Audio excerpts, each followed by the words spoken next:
Muito bom dia a todas e todos.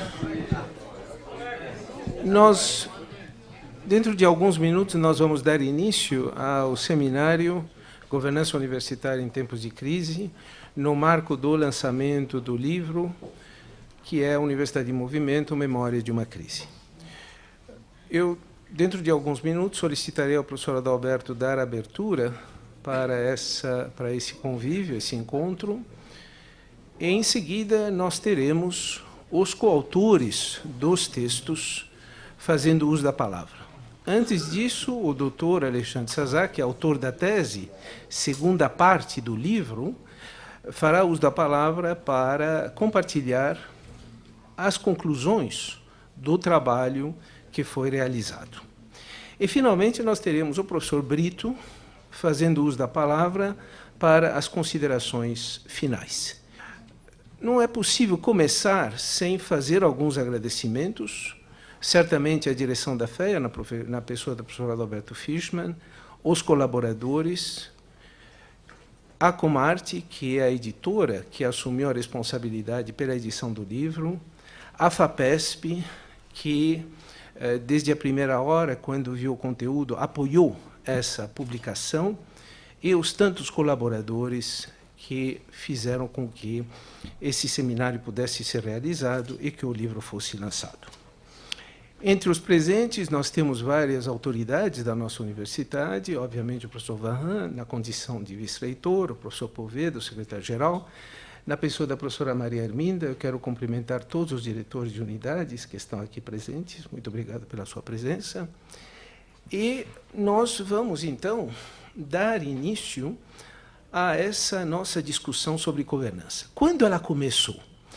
Ela começou, essencialmente, em 2014. Muitos de nós ficamos perplexos com as notícias que saíam sobre a crise da universidade e resolvemos, como academia, nos debruçar sobre as causas. E foi isso o início de um projeto que se realizou em março de 2015. O professor Adalberto e eu organizamos um seminário sobre governança universitária. Muitos dos coautores já eram colaboradores nesse seminário. A revista USP, editada pelo Francisco Costa, que nos acompanha e que está aqui, assumiu a iniciativa de publicar o número 105.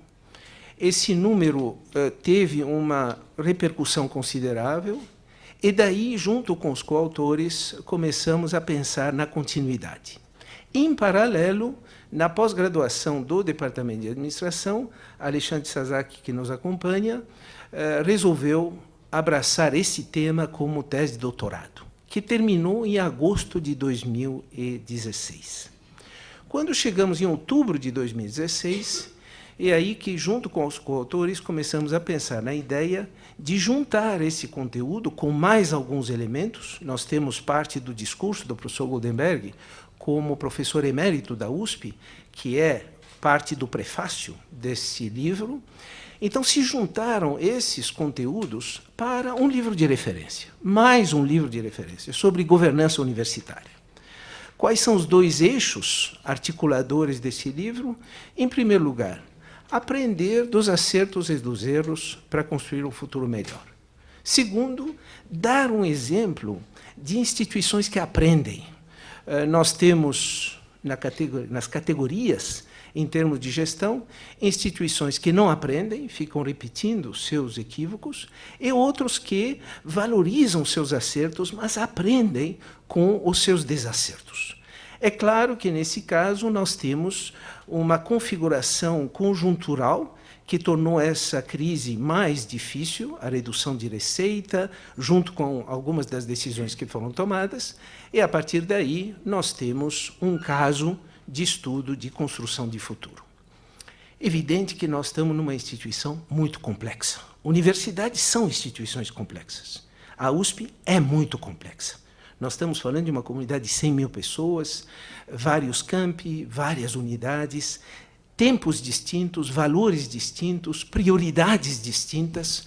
No seminário de extensão tivemos a possibilidade de abordar essa questão, as áreas mais aplicadas, as áreas básicas, essa área mais próxima do setor produtivo, outras mais críticas da sociedade, aquelas que têm uma preocupação social. É uma diversidade que enriquece a universidade, mas torna, evidentemente, a universidade mais difícil de ser gerida, de ter a sua governança. É lógico que isso tem implicações organizacionais, orçamentárias. A questão da conformidade é um dos eixos de estudo que o Alexandre Sasaki abordou, e o tema dos valores faz parte dessas preocupações. Então, sem demora, nós vamos ter apresentações de não mais do que 5 a 7 minutos, são apresentações curtas. Começaremos com o professor Alexandre Sasaki, hoje professor do Instituto Federal de Santa Catarina, que vai compartilhar as conclusões, algumas das conclusões do seu trabalho. Em seguida, constituímos a mesa com os coautores e, finalmente, nós temos a reflexão do professor Brito. Mas, antes de tudo isso, o professor Adalberto para abrir esse nosso convívio.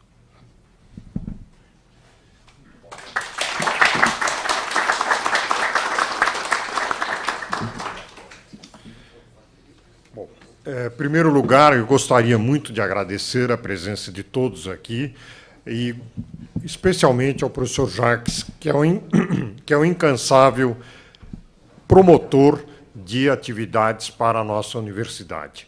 Você, Jacques, é brilhante. Há 2 anos atrás, você chamou a atenção, fizemos o evento aqui, o Seminário de Universidade em Movimento, e agora estamos dando mais um passo fundamental para a riqueza e a sustentabilidade da Universidade de São Paulo.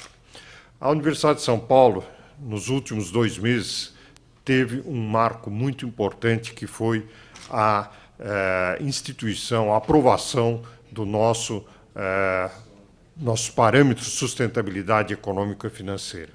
Ele é uma cópia, ou tem uma certa semelhança com a Lei de Responsabilidade Fiscal, que, curiosamente, completa hoje 17 anos. Foi exatamente no dia 4 de maio do ano 2000 que a Lei de Responsabilidade Fiscal foi sancionada e publicada no dia seguinte, dia 5 de maio.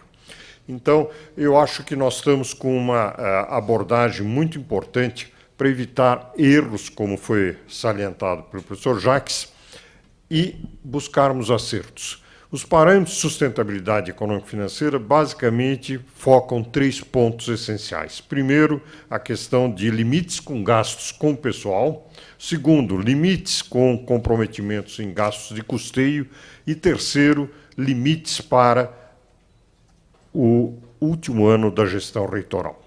Então, eu acho que nós estamos numa linha muito boa e isso vai servir de lições para o futuro.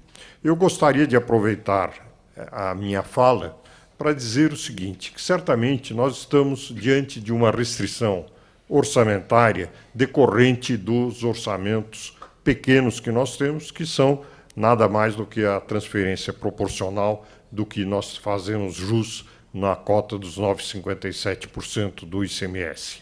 Mas eu acredito que esse é um momento muito importante para nós refletirmos sobre outras alternativas de suplementação de recursos para a universidade. A universidade é pública, é de qualidade, mas isso não dispensa a nossa busca de recursos complementares para a universidade, e isso deve ser feito de forma muito disciplinada, muito cuidadosa. Eu gostaria, então, de desejar um ótimo evento para todos e, mais uma vez, agradecer a presença de todos, e, em especial, ao professor Jacques por ter feito toda a organização desse evento. Muito obrigado.